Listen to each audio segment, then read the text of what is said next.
Assalamualaikum warahmatullahi wabarakatuh. Waalaikumsalam warahmatullahi wabarakatuh. Sobat RH sekalian, jumpa lagi kita di channel yang keren ini. Keren cat. Saya udah beberapa kali masih kaget aja. Luar biasa. Jadi sobat RH sekalian, di depan saya ini ada lawyer tanpa tanda jasa. Kalau guru itu kan gitu kan, engkau pahlawan tanpa tanda jasa ya. Kalau ini tanpa tanda kwitansi, kira-kira begitu ya. Jadi kwitansinya mudah-mudahan di akhirat kelak ya. Jadi beliau adalah Ahmad Hozinuddin dan Ricky Fatamsyah ya. Fatamajaya. Munte. Oke. Kalau sudah dari Munte itu kita tahu dari Solo pasti kan. saya sengaja pakai kacamata hitam jadi kalau saya merem-merem itu nggak ketahuan ya. Oke, bro. Assalamualaikum. Waalaikumsalam. Oke. Jadi saudara sekalian, beliau berdua ini adalah lawyer dari satu Farid Okbah, Ustadz Farid Okbah dan kawan-kawan ya. Yang kedua yang lebih heboh lagi pastinya bukan Ustadz ya, Gus Nur ya. Dan Bambang Tri. Satu dalam kasus dakwaan terorisme yang sudah diputus 3 tahun ya kalau Farid Okbah sama dan kawan-kawan ya. Kemudian ini ternyata didakwa pasal apa, undang-undang apa, nanti kita minta konfirmasi beliau karena yang saya baca, mudah-mudahan saya tidak keliru bacaannya, ternyata berita bohong juga kenanya sebagai dakwaan primer ya. Justru primernya itu. Ya, dakwaan primernya ternyata berita bohong. Padahal kemarin ribut soal sejak kapan penodaan agama. Ternyata ada pengaruhnya juga press conference. Itu sama seperti Habib Bahar kayaknya ya. Orang bilang soal penghinaan terhadap TNI kan.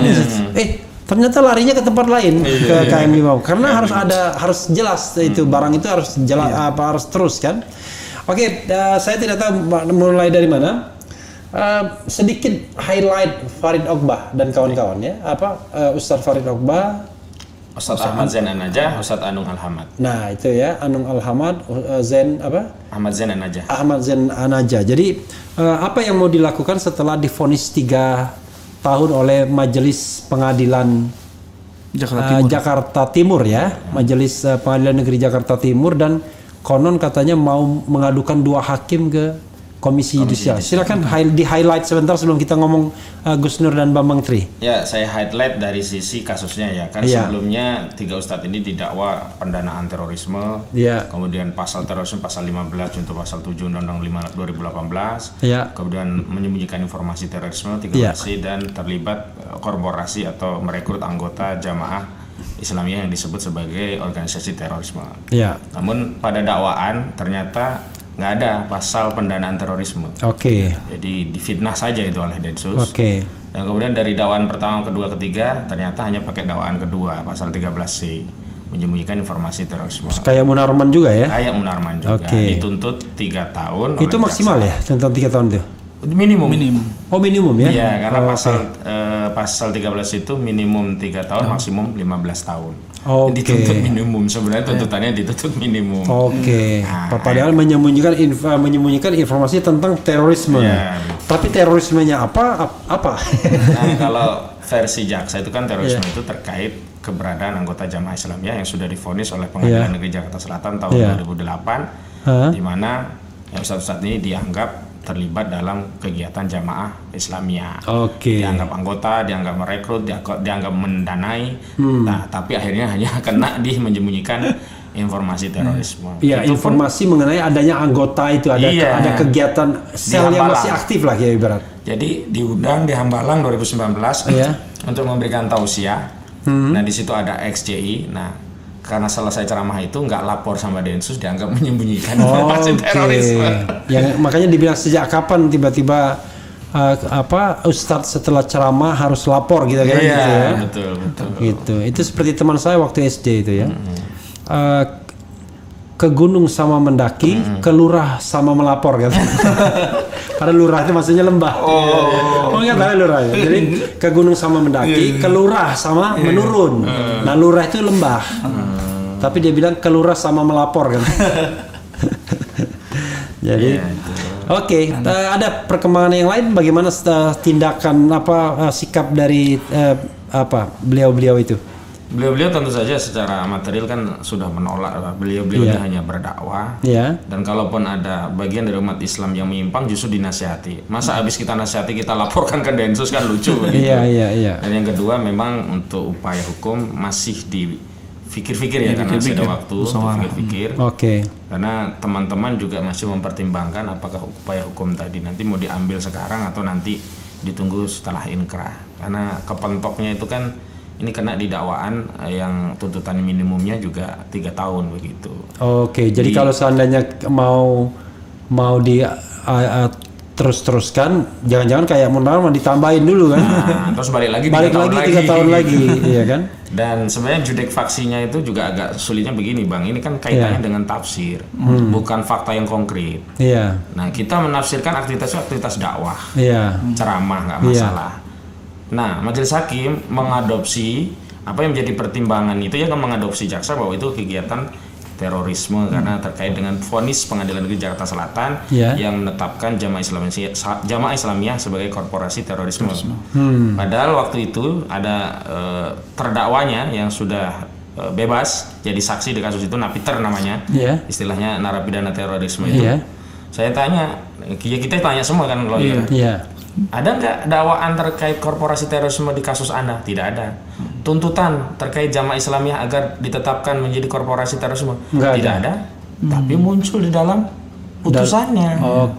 Dia kena 15 tahun terus sekaligus menetapkan Jamaah Islamiyah di mana terdakwa ada di situ sebagai korporasi terorisme. Itu padahal itu kesalahan fatal. Kalau tidak didakwa ya nggak bisa dihukum harusnya kan? Ulta petitum istilahnya kan dalam konteks perdata. Faktanya terjadi. Tapi bahaya ultra petita kalau dalam konteks pidana kan. Pidana harus clear ya. Harus lex scripta. Yang kami itu kemarin marah itu kan hakim kemudian mengambil pertimbangan dengan mendiskreditkan tim PH. Dianggap tim PH hanya mengadopsi copy paste dari pledoi dari terdakwa lainnya. Kemudian tim PH tidak mengajukan ahli-ahli yang digunakan untuk mengkonter ahli dari Densus. Saya marah waktu itu, bilang ini sejak kapan hakim itu ikut mengomentari pekerjaan lawyer? Kami saja tidak pernah mengomentari dia, apalagi ini di putusan loh bang. Masuk di pertimbangan. Fokus saja pertimbangan apa hukumnya, unsur-unsurnya, kenapa harus mengaitkan dengan kami? Masa hakim kemudian mengatakan gara-gara Anda tidak dibela secara baik, saya hukum. Kan kacau itu. Gimana hakim kok bisa? Itu ya bang, yang itu menjadi salah satu unsur yang akan dipertimbangkan kawan-kawan untuk pelaporan KAY.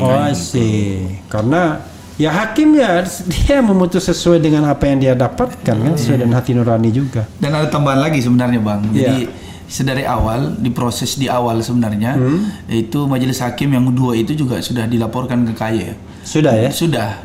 Dalam rangka sebelum vonis atau setelah vonis? Sebelum vonis. Di awal-awal sidang itu pihak PH juga sudah melaporkan ke KAY dan kita juga sudah sampaikan langsung ke KAY, dan pada pokoknya kami menyampaikan bahwasannya ini yang di sidang ini terkait ajaran Islam, dakwah. Jadi ada terminologi Islam di sana khusus dia. Tetapi yang menyidangkan itu dua hakim yang bukan Islam. Ini yang dari awal itu kami sudah adukan begitu ya. Dan terakhir kita lihat hasilnya juga ya demikian. Jadi bahasa-bahasa itu tidak dapat dicermati oleh dua hakim. Hanya satu hakim yang muslim begitu bang. Dan mereka dan ketuanya itu ya. Masing-masing dissenting rolling ya. Jadi ada 3 kasus. Kadang-kadang mereka jadi anggota, kadang jadi ketua. Kalau Ustadz Farid Ahmad Obah itu ketuanya yang Bali itu ya. Iya, Bali. Kemudian Ustadz Anung itu ketuanya yang Muslim. Kemudian Ustadz Ahmad Zain, Ustadz Farid itu Ustadz Ahmad Zain. Ustadz Ahmad Zain itu yang dari timur ya, dari timur itu ya. Oke, tapi 3 orang itu sama. 3 orang itu sama. Tapi dia rolling ketua gitu. Gantian. Iya. Dan putusannya sama. Sama. Yang dissenting opinion hanya yang Muslim itu. Oke, I see. Oke, kita nggak sebenarnya kita tidak sedang bicara mengenai sara ya, kita bicara mengenai soal pencarian keadilan ya kan. Hakim itu kan harus menyelami keadilan yang berkembang di masyarakat dan juga tentu saja kasus yang dia harus bisa menilai ya itu, karena kalau ini kan berimpit dengan soal keyakinan. Problemnya kan begini Bang, kan hakim itu memutus dengan 2 syarat. 1, 2 alat bukti, yang kedua keyakinan hakim. Nah, keyakinan hakim ini kalau keliru memahami terma atau terminologi ajaran Islam, maka dia bisa keliru menghakimi ajaran Islam itu sendiri. Jadi banyak loh itu terminologi Islam yang kemudian dibahas dinarasikan bahwa kalau kita melakukan itatis ini seolah penjahat itu, misalkan syariat, dakwah, jihad, hijrah diulang-ulang. Dan termasuk aktivitas khilafah termasuk di dalamnya. Dan termasuk kalau kita kaitkan deskripsikan aktivitas beliau ini, aktivitas beliau ceramah, menyampaikan dakwah, tapi dianggap sebagai aktivitas menyembunyikan informasi terorisme. Kenapa? Karena ceramah dakwah di kalangan yang diklaim sebagai ex-JI, yang JI-nya tadi katanya sudah divonis dengan putusan yang saya sebutkan tadi. Nah, dia setelah ngisi ceramah nggak lapor ke Densus. Kan lucu, setiap habis ceramah kita ngelapor Densus. Dan juga kan tidak ada putusan yang mengatakan JI itu adalah organisasi teroris kan.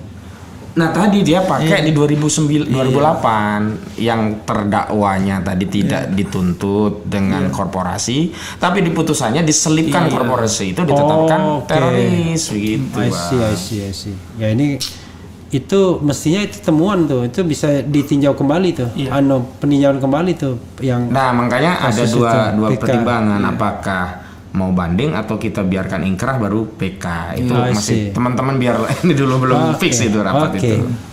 Ya, cukup ya kita ini ya, kita ngomong tentang highlight aja ya. Nanti kemarin sidang Gus Nur ya, Gus Nur dan Bambang Tri. Nah, orang pengen tahu pastinya, sebenarnya Bambang Tri dan Gus Nur ini didakwa dengan pasal atau undang-undang apa? Karena saya baca kok ini undang-undangnya malah berita bohong ini. Silakan, siapa yang mau ini? Silakan. Ricky. Oke. Jadi saya lihat itu ada 5 pasal yang dikenakan 5 pasal. Jadi pertama itu kita juga menduga-duga karena yang viral itu kan sebenarnya penodaan agama. Jadi mubahalah itu seolah-olah tindakan pidana, tindakan kriminal. Ternyata lagi-lagi ya pasal yang sering dikenakan kepada para aktivis, para ustadz gitu ya. Ya 14 ayat 1, 14 ayat 2 gitu ya. Pasal 15 gitu ya. Baru 28 ayat 2. Setelah itu baru 45 itu baru yang terakhir itu penodaan agama 156A. Nah, itu jadi penodaan agama itu terakhir malah. Tapi masih termasuk primer ya Mas ya? Tidak, dia alternatif. Iya, alternatif ya. Jadi subsidiar tambahan lah kalau di situ mereka masukkan. Dalam artian begini Bang, memang sedari awal itu sebenarnya kita juga ada perdebatan waktu di tingkat di penyidik kepolisian. Jadi kita sudah sampaikan ini perkara apa gitu ya. Mereka awalnya bilang ini penodaan agama. Itu kita kejar, itu waktu itu saya dengan Kompol Toto, baru ada Kombes itu datang, jadi saya bilang begini, kalau yang dipersoalkan itu adalah mubahalah itu ajaran Islam. Kalau orang bapak ini mengkriminalisasi mubahalah itu sama dengan mengkriminalisasi ajaran Islam. Setelah itu kalau yang dipersoalkan itu adalah ijazah palsunya Pak Jokowi, maka itu sekarang dalam gugatan di Pengadilan Negeri Jakarta Pusat. Terakhir apa yang mereka katakan? Simpel saja mereka sampaikan, kayak ragu begitu ya. Mereka bilang gini, ini sudah kita periksa, kita sudah gelar perkara, kita putuskan demikian lah. Gimana Pak? Bapak itu kalau memang yakin menyampaikan, tinggal kita diskusi saja gitu. Terakhir waktu itu Kombes dan Pak itu langsung pergi begitu saja, dan sampai di persidangan ya juga begitu, dan banyak hal yang memang ganjil, dan dalam hal ini hak-hak klien kami banyak yang diambil sebenarnya. Seperti itu.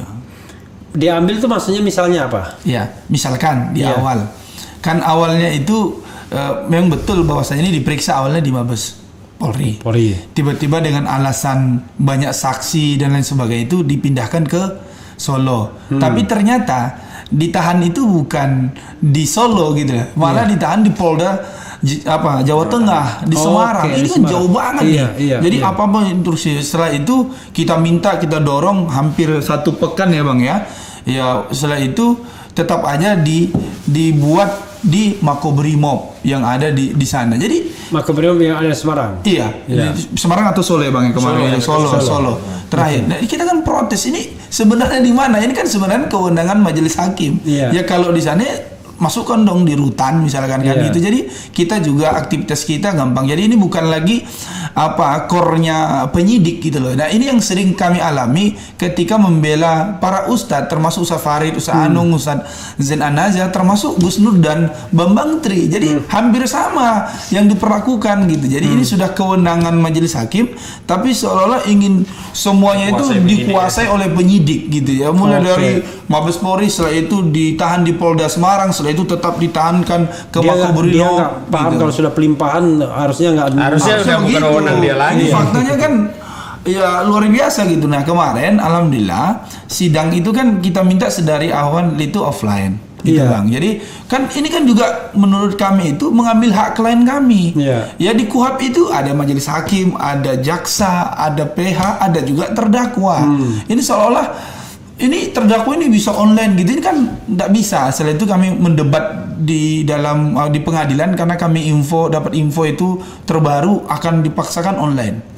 Kita kejar di pengadilan Surakarta, Pengadilan Negeri Surakarta. Mereka awalnya lempar-lempar bola lah gitu ya, karena kita dengan cara kita negosiasi, termasuk kita menyampaikan ke publik dengan media massa online gitu ya. Terakhir alhamdulillah, walaupun ada kompromi lah di sana. Walaupun memang sidang pertama itu dibacakan secara online, tapi insya Allah hari Selasa tanggal 27 ke depan ini akan disidangkan secara offline. Nah, maksudnya begini kan Bang, maksudnya ngapa sih kita harus begitu berdebat dulu gitu ya? Kan normal. Ini kan normal yang hak semestinya begitu loh. Masa demikian ini kan menjadi pola. Alasannya pandemi. Ya kan kemarin kita munculkan. Lah, kemarin perkawinan Kaesang itu rame ratusan bahkan ribuan itu bisa. Masa ini untuk menegakkan keadilan, untuk mengambil keadilan ini hak-hak klien kami ini dipersulit demikian. Nah ini kan nggak fair begitu loh Bang. Jadi makanya kami sampaikan kemarin itu dibacakan secara online, tetap online dakwaannya. Yang hadir secara offline siapa? Ya jaksa, hakim, kami. Gitu. Jadi tetapi terdakwa di Makobrimob tadi. Makobrimob Solo. Ini ada yang tanya kenapa kok disidangkan disidangkan di Pengadilan Negeri Surakarta. Ya, kalau di KUHP itu kan memang asasnya itu kan locus delicti ya Bang. Kalau kita kembali ke locus delicti ini kan konten yang dipersoalkan itu mubahalah Gus Nur dalam konten podcast antara Gus Nur dan Bambang Tri yang diupload di akun GN Official 13 itu tanggal 26 September di Malang. Di Malang. Semestinya kalau ikut locus delicti di Malang. Tapi alasan daripada penyidik memang di KUHP juga diatur kalau banyak saksi yang diperiksa di suatu lingkungan pengadilan tertentu maka bisa diambil. Nah, saksinya memang kalau saya lihat memang ada guru SD, guru SMP, guru SMA, kepala sekolah SD, SMP, SMA, kawan-kawan Jokowi di Solo. Iya. Makanya kemarin kami nggak ajukan eksepsi lah, kelamaan. Yang penting langsung aja ke pokok persidangan gitu. Karena kalau eksepsi buang-buang waktu aja kami. Pasti ditolak juga. Pengalaman begitu Bang. Oke, ini menarik ya. Jadi surprise nggak ketika lihat dakwaannya? Ternyata bukan mubahalah yang menjadi dakwaan primer. Ya surprise sekaligus kita merasa dibohongi. 2 kali dibohongi Bang. Pertama dibohongi oleh penyidik yang katanya ini tidak ada kaitannya dengan ijazah palsu. Begitu kita masuk dakwaan, kontennya semua terkait ijazah palsu. Jadi Gus Nur itu dianggap mengedarkan kebohongan sama Bambang Tri karena apa? Ijazah palsu tadi sebenarnya nggak palsu asli. Jadi dianggap kebohongan. Padahal sebelumnya kita sudah bilang berdasarkan Perma nomor 1 tahun 1956 ketika ada perkara perdata pidana berhimpitan ini berkaitan dengan hak keperdataan, Perdata yang dahulukan, pidana tangguhkan. Ini kan sederhana Bang, ada orang mencuri, tapi ada hak perdata. Ini bukan barang kamu, ini barang sendiri perdata. Selesaikan dulu perdatanya. Kalau ternyata barang saya berarti ya nggak nyuri, ngambil barang saya sendiri gitu. Nah itu penyidik ngotot tadi sampaikan, ini nggak ada kaitannya, silakan saja Pak. Kalau perdata mau dilanjutkan, kami fokus dari awal. Ternyata begitu dakwaan malah ijazah palsu juga. Malah itu primer. Yaitu primernya dianggap menyebarkan berita bohong Jadi pasal hoax Undang-Undang 1 1946. Ujaran kebencian. Iya, pasal 28, junto 245. Apa kebenciannya? Kan ujaran kebencian berbasis sara. Nah, itu dia Bang, dari dulu terhadap individu dan kelompok. Pengalaman kami harusnya kan limitatif. Suku itu apa, agama itu apa, ras itu apa, antar golongan itu apa.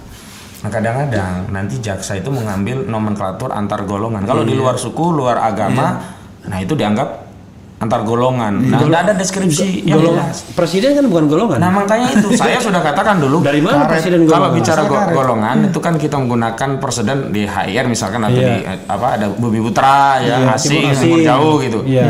Kita pakai dulu Abdul Khair Ramadan sebagai ahli pidana, nggak dipakai dalam pertimbangan hakim.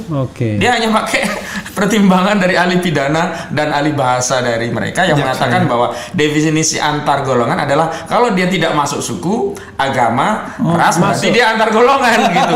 Wah, karet sekali. Semua masuk. Masuk itu. Namanya nggak ada lagi sara itu.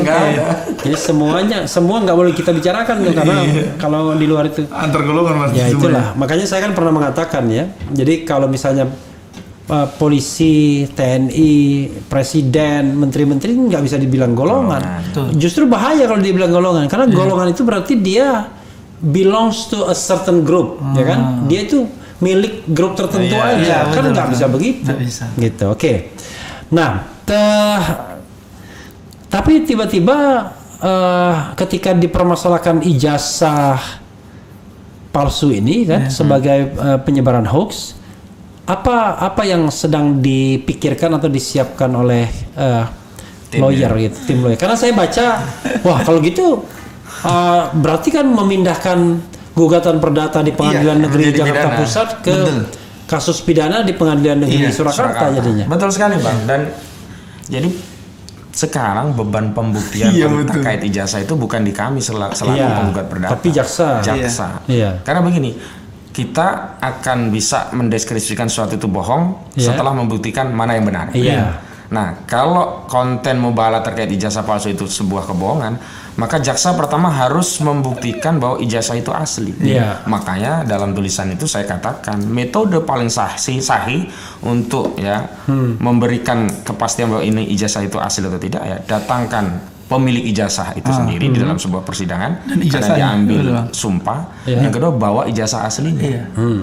Pemilik ijazah untuk dicek pemilik ijazah pertama akan diambil sumpah sehingga baru bernilai keterangan dia sebagai saksi pemilik ijazah, dan diambil keterangan terkait ihwal kronologis ijazah itu dia peroleh. Yang kedua, ijazahnya akan dicek apakah ijazah tadi benar-benar asli. Yang paling sederhana cek manual itu apakah tanda jari yang ada di ijazah tadi sama dengan pemiliknya. Baru kita bicara kualitas kertas, kualitas tinta. Kalau dalam kasus pilkada itu ada joke, tapi ini bukan pilpres pilkada Ini Pak asli katanya. Oh, asli, kata yang jual asli katanya. Kata yang jual asli. Ada yang bilang juga, loh, kalau asli saya tidak jadi bupati, jadi gubernur. Makanya saya bilang begini Bang, kalau jaksa nanti tidak menghadirkan Presiden Jokowi dan membawa ijazahnya, maka demi hukum ini dakwaan nggak layak dilanjutkan. Karena bagaimana kita bisa mendakwa orang lain itu bohong kalau kita tidak punya pembanding. Dan sebenarnya kan banyak nama di dakwaan tadi yang semestinya kalau dalam konteks due process of law itu kan berarti semua nama yang disebutkan dalam dakwaan itu harus diperiksa. Yang lucu, Presiden Jokowi di dalam BIP tidak diperiksa. Semua juga tidak diperiksa, hanya diperiksa saksi-saksi yang dianggap melemahkan. Misalnya gini, ada nama Bu Andayani itu itu kan disebutkan di dalam mubahalah, tapi dalam BAP tidak dipanggil oleh penyidik. Penyidik hanya fokus kepada saksi-saksi yang hanya untuk menguatkan unsurnya, itu biasalah. Tapi yang lucu, Ini pelapor kan namanya Dodo Baidawi. Nah, mudah-mudahan Dodo Baidawi hadir ya ini. Biar nanti bisa hadir nih, nanti kita tanya dia. Lalu ada saksi-saksi kawan-kawan pelapor. Apa relevansinya kawan pelapor di BAP sebagai saksi? Ini kan hanya untuk menunjukkan kasus ini ramai banyak saksi. Padahal kalau kita kembali KUHAP, saksi itu kan orang yang melihat, mendengar dan mengalami sendiri dan menjelaskan bagaimana dia mengetahui tentang suatu peristiwa. Lalu kalau dia melapor, terus saya menjadi kawan dari pelapor, saya diambil saksi. Ya paling saya hanya menyaksikan, ya benar dia lapor apa? Oh lapor bahwa ada ijazah palsu, kan jadinya testimoni de audito, tidak bernilai secara hukum. Nah cuman karena berkas ini ada di jaksa, ada di penyidik, rata-rata itu Bang, kelemahan lawyer itu kalau ketemu polisi, ketemu jaksa, kita nggak punya kewenangan saja. Jawab mereka cuma silakan Pak nanti di pengadilan saja. Dan orang sudah dihukum duluan. Udah dihukum duluan. Sudah dipenjara duluan. Makanya di persidangan inilah nanti kita akan cari kebenaran material. Ini memang relevankah saksi-saksi tadi dan memang apakah peristiwa ini benar-benar kabar bohong? Jangan-jangan malah terbukti ijazah itu benar-benar palsu. Kalau saya logikanya sederhana, kalau nanti Presiden Jokowi tidak dihadirkan dan tidak membawa ijazah aslinya, ya keyakinan publik terkait ijazah itu palsu tidak bisa disalahkan. Terlepas kalau putusan ini bisa aja saya memerem aja lah, mau divonis apa saja, suka-suka rejim hari ini. Ustadz Farid Oqbah yang jelas-jelas dakwah saja juga divonis 3 tahun, nggak masuk akal. Dan yang menarik itu Bang, di kasus Ustadz Farid Oqbah, saya agak flashback sedikit. Putusan kemarin itu bukan hanya menunjukkan kezaliman Bang, juga kejumawaan. Kenapa saya bilang jumawa? Jaksa nuntut 3 tahun, divonis 3 tahun pula. Padahal dia vonis 2 tahun saja, jaksa nggak akan banding. Kenapa jaksa nggak banding? Karena jaksa itu pakemnya kalau kurang dari 2/3 baru dia banding, karena dianggap tidak sukses menuntut. Tapi kalau vonisnya sudah 2/3 sebenarnya sukses. Misalkan kemarin ya, jaksa 3 tahun, hakim kasihlah kelegaan, vonis 2 tahun. Inkrah, berarti nggak jumawa. Ini untuk 3 tahun, tetap 3 tahun jumawa. Ada anggapan mengatakan, kan itu minimumnya 3 tahun. Oh, minimum 3 tahun itu kan aturan, sementara membebaskan saja hakim berhak, apalagi cuma ngasih 2 tahun. Nah, kembali kepada soal Gus Dur. Oke, kalaupun putusan ini tetap nanti dipaksakan akan disalahkan, tapi ketika Presiden Joko Widodo tidak hadir, ijazah saudara Joko Widodo tidak hadir, maka ada vonis publik yang menyatakan bahwa ijazah saudara Joko Widodo patut diyakini benar-benar palsu dan keyakinan ini tidak bisa disalahkan. Makanya saya mengimbau kepada Bapak Presiden Joko Widodo, karena kami juga punya kepentingan memiliki pemimpin atau presiden yang kita yakini punya ijazah yang asli, maka hadirlah dalam persidangan perkara Gus Dur dan Bambang Tri ini dan berikan keyakinan kepada kami segenap rakyat Indonesia bahwa saudara Joko Widodo atau presiden kita benar-benar punya ijazah asli. Selanjutnya, kalau presiden benar-benar punya ijazah asli dan Bambang Tri sudah mau bahala, saya emang nggak keberatan, biar aja Bambang Tri itu dilaknat oleh Allah, dia sudah siap. Mau kena laknat apa aja kita nggak ada urusan, kita nggak ada urusan membela laknatnya. Tetapi tadi kalau presiden tidak datang, maka Bapak Presiden jangan salahkan rakyat yang kemudian semakin yakin bahwa ijazah saudara Joko Widodo palsu. Gitu. Ini ada satu hal yang ingin saya tanya ya.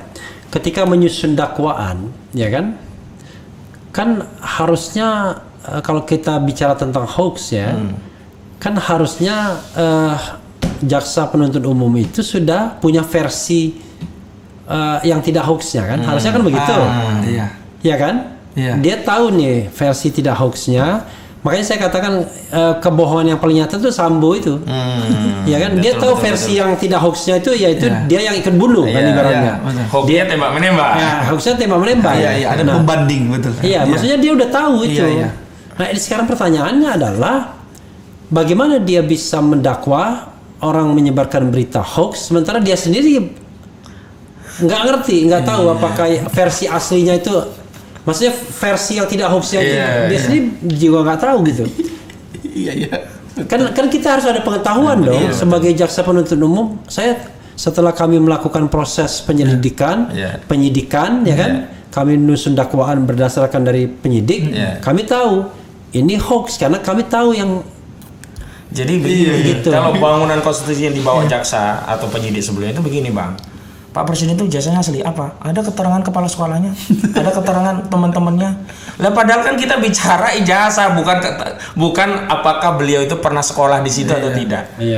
Kalau kita bicara sekolah atau situ atau tidak, ya kepala sekolah punya kualifikasi untuk menjelaskan, oh itu dulu murid saya. Tapi kalau ijazah itu kan terkait ijazahnya. Bisa saja dia punya ijazah tapi dulu gak bener, ganti tahunnya, jadilah palsu ijazah tadi. Atau dia sudah sekolah memang di situ tapi gak lulus dari situ, adalah ijazah palsunya. Maka sampai hari ini sebenarnya kita sendiri masih mau cari tahu apa sih yang bisa membuktikan jaksa itu ijazah ini asli gitu. Kalau cuma keterangan ya kami nanti akan katakan itu testimoni de audito, bukan pemilik langsung. Iya, karena memang dalam saya tinggal bicara presiden ya, dalam kasus-kasus lain kan banyak orang yang ngoprak-ngaprik ijazahnya sendiri kan. Iya kan? Kadang-kadang ijazah saudaranya diambil, ada juga itu. Dia tidak lulus SMA, saudaranya lulus tuh. Saya pernah lihat tuh.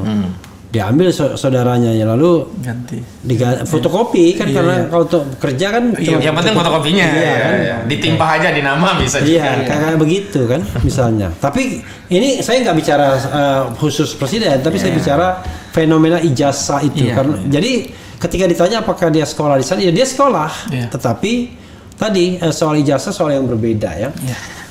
Ada lagi yang mau disampaikan sebelum kita membacakan komentar?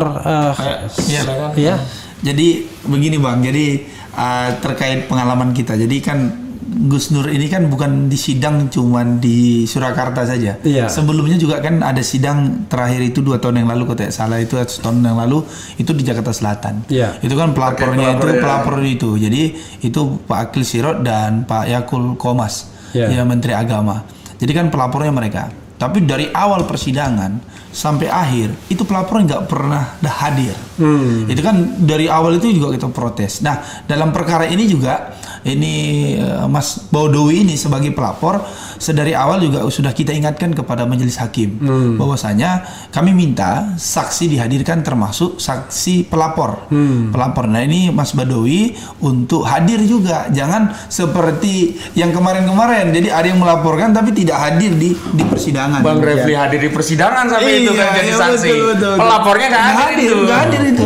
Nah, karena kita punya pengalaman itu pas lagi ulang tahun lagi itu. Masya Allah itu. Tapi nggak jadi diperiksa karena kelamaan kan.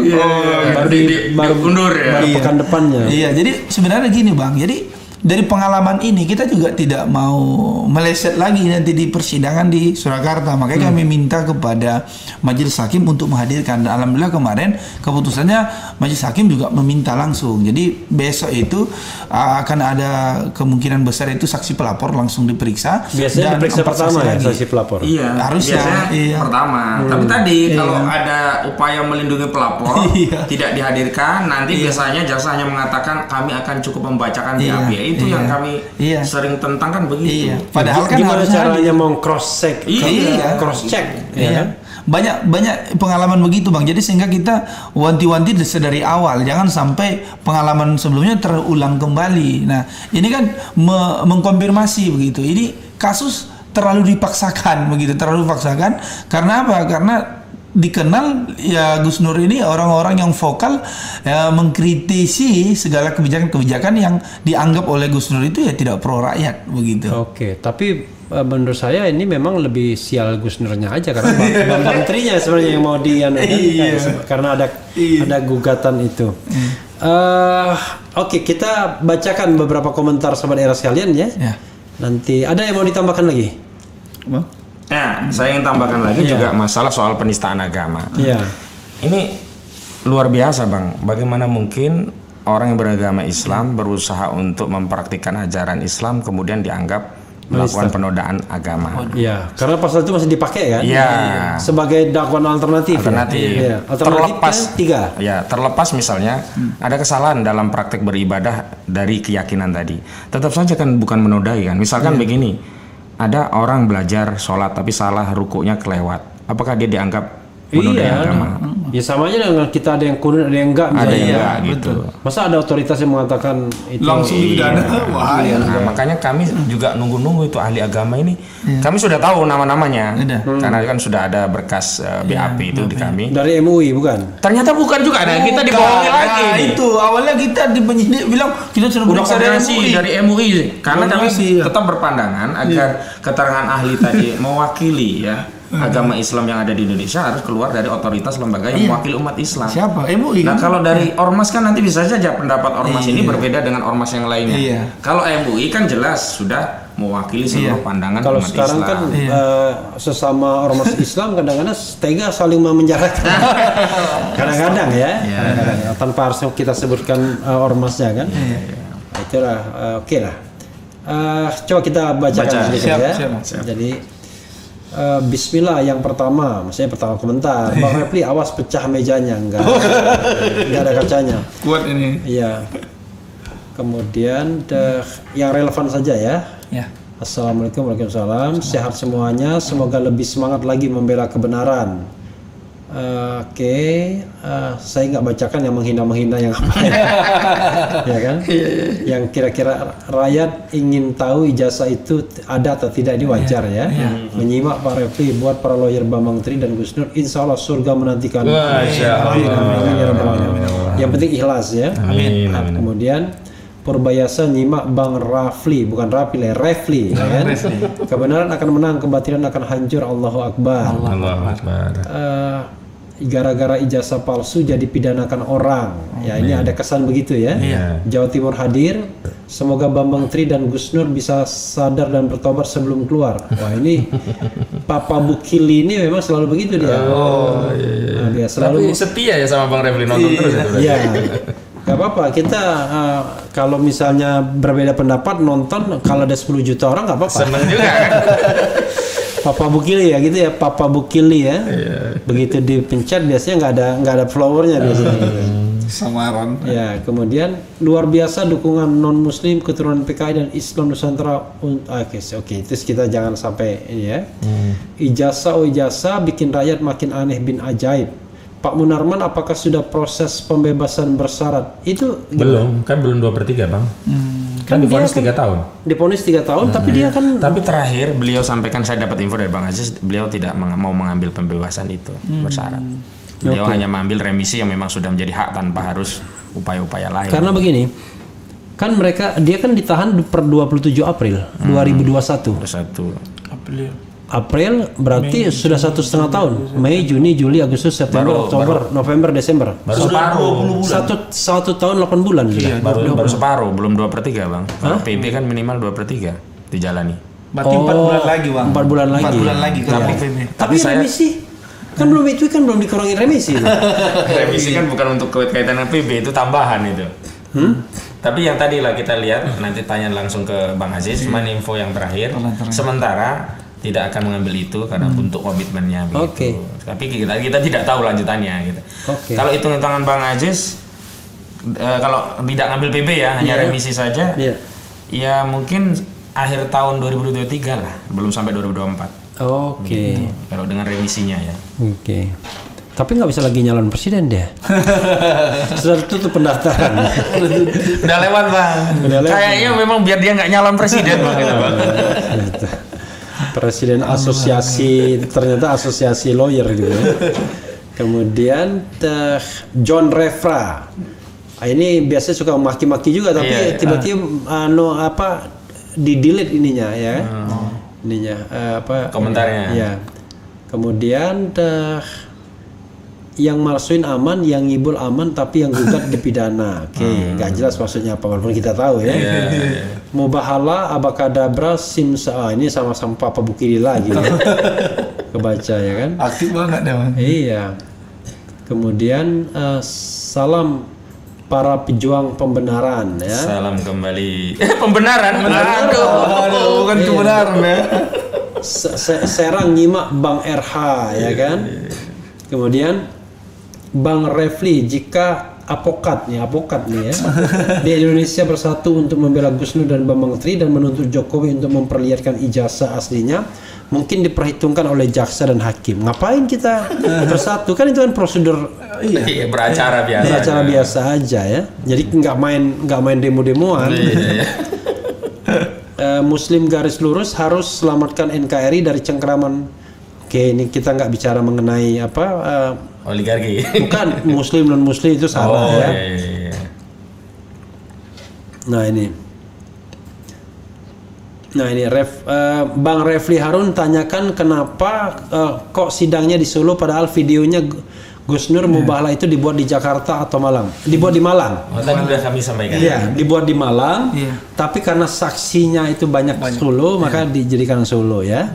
Dan mungkin juga mengantisipasi kalau Pak Jokowi mau datang kan dekat. Mungkin juga kan. Jadi kalau mau menunjukkan ijazah kan mudah dekat gitu loh. Iya, mungkin ijazahnya di Solo kan. Iya. Kemudian Kalimantan Barat hadir, lanjutkan perjuangan demi kebenaran. Semoga teman-teman diberikan kesehatan dan kemudahan oleh Allah Subhanahu wa taala. Bongkar kezaliman walaupun berat. Oke. Itu. Ini nggak ada kaitannya nih. Anies kalah Pilpres, RH nggak. No komen dulu saya, no komen. Anies kalah Pilpres, RH nggak bakal jadi manusia yang bermanfaat. Masya Allah. Paling tidak bermanfaat juga lah bagi staf saya. Kan? Gitu.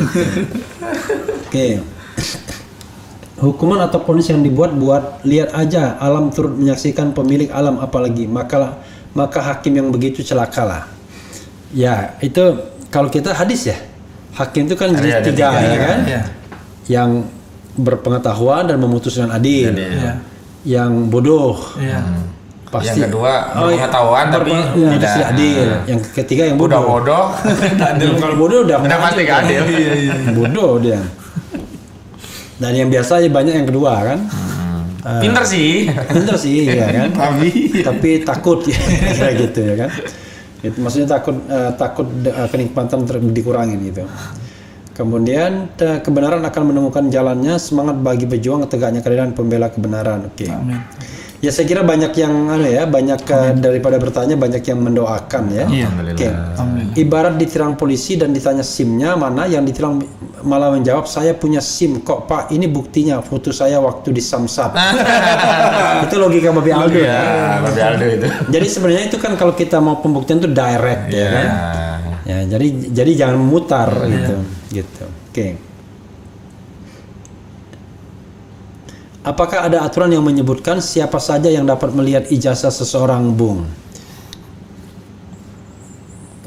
Gimana tadi? Apakah ada aturan? Apakah ada aturan orang bisa melihat ijazah dan tidak melihat ijazah? Biasa aja ya. Ijazah. Walaupun itu dokumen pribadi ya, artinya tidak bisa dipaksa kecuali oleh institusi pengadilan. Kecuali misalnya kalian berdua tiba-tiba datang, minta mana ijazahnya, kan nggak bisa begitu kan? Oke, harus melalui prosedur gitu ya. Kemudian semoga Allah menjaga dan melindungi Gus Nur dan Pak Bambang Tri. Amin. Dan seluruh tim pengacara, amin ya rabbal alamin. Amin. Ya.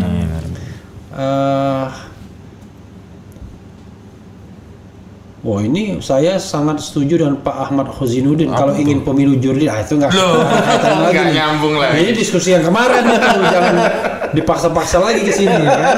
Oke. Kalimantan Timur hadir Bang ya, panjang umur dan sehat. Oke. Tidak spesifik ininya, rata-rata komentar dan saya lewatin komentar yang agak aneh-aneh ya. Gitu. Ada yang bilang, Bang jangan terlalu ditanggapi omongan buzzer. Ya nggak ditanggapin, kalau kita nggak bacakan nanti dia marah lagi kan. Nggak nonton lagi nanti ya. Kalau tidak kita hargai lah ya. Kita tetap menghargai orang yang mau nonton kita walaupun dia memaki kita. Oke, silakan mungkin closing statement ya. Kalau ada yang mau disampaikan silakan, tapi kalau enggak mungkin closing statement. Silakan. Saya mau closing statement aja Bang. Jadi begini Bang. Saya ingin kalau mau closing statement Ricky dulu. Ricky dulu gitu. Ya, jadi karena yang Dewan Suro belakangan. Bahaya Dewan Suro ini. Iya. Makasih Bang Refli. Nah, dalam hal ini kami ingin menyampaikan ya. Jadi dalam hukum itu kan ada dimaksud kesamaan di depan hukum, equality before the law. Jadi dia nelayan, petani, bupati, gubernur, presiden itu sama kedudukannya gitu. Nah, kita berharap begitu juga lah pemimpin di negeri ini, termasuk Presiden Republik Indonesia. Karena dakwaan itu terkait seputaran juga ijazah palsu, kami juga berharap Pak Jokowi ini hadir dan membawa sekaligus ijazah palsunya. Itu yang pertama. Ijazah aslinya. Ijazah asli ya. Jangan. Nah, maksud saya sebenarnya membawa ijazahnya. Jadi tidak usah agar mengkonfirmasi, agar mengkonfirmasi tadi. Yang kedua, ini jangan dikatakan mengkriminalisasi lagi terhadap ajaran Islam. Karena apa? Karena kami melihat yang diviralisasi itu adalah perkara 156A, penodaan terhadap agama. Di dakwaan juga ada. Nah, jangan sampai ini terkesan ini menakut-nakuti umat Islam. Jadi kalau umat Islam itu menjalankan syariat Islamnya gitu ya. Nah, ada yang menganggap berbeda itu dapat dilaporkan sebagai delik pidana. Ini kan juga membahayakan. Yang mengadukan gitu. Muslim juga. Ini kan mengadu domba, menakut-nakuti gitu. Jadi kita tidak terfokus lagi umat ini terhadap hal-hal yang demikian. Nah, kita berharap ini ya disudahilah begitu.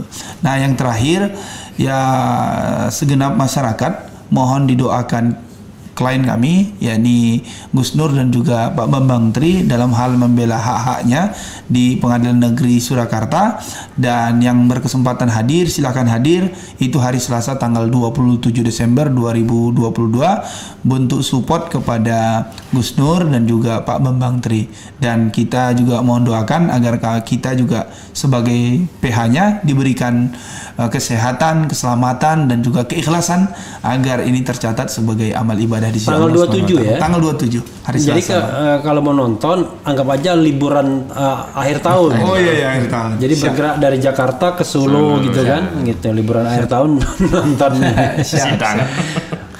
Agendanya apa? Pemeriksaan saksi ada 5 ya. Kemarin termasuk saksi pelapor ya. Termasuk. Oke, berarti saksi dari JPU semua Mas. Semua. Ya? Oke. Silakan Bung Hosinuddin. Baik, Bang Refli, rekan Ricky dan pemirsa semuanya di RH Channel serta seluruh saudara-saudara sebangsa dan setanah air. Sebenarnya apa yang diikhtiarkan Gus Dur ya ini mencoba memverifikasi kebenaran informasi ijazah presiden palsu melalui mubahalah terhadap Bambang Tri ini adalah kepentingan kita semua. Tentu kita juga tidak ingin dan tentu bukan hanya tidak ingin merasa ada aib bagi kita, bangsa kita kalau ternyata kita memiliki presiden dengan ijazah asli.